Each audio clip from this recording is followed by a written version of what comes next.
Hello po, good morning. Ito po yung aming breakfast at ito po yung aking mga ingredients. Nakasulat na rin po at ayan.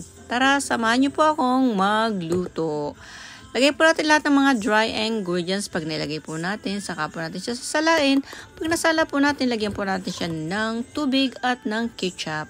At saka po natin siya i-hand mixer at ilagay po natin siya ng mantika. Pag nailagay na po natin yan, ipapa-alsa po natin ng 1 oras at yan, magluluto po tayo ng kanyang palaman.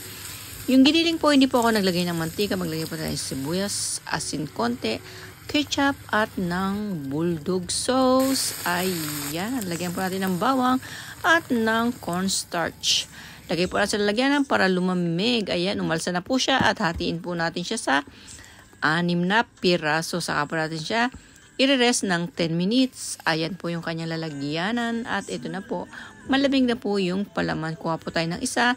Alisin po natin yung gas. Lagyan po natin siya ng cheese. At yung ginawa natin siyang palaman. Saka po natin siya ilalak at ilalagay po natin sa steaman. Jaran. At ito na po yung ating siopaw pizza. Kuha po tayo ng isa.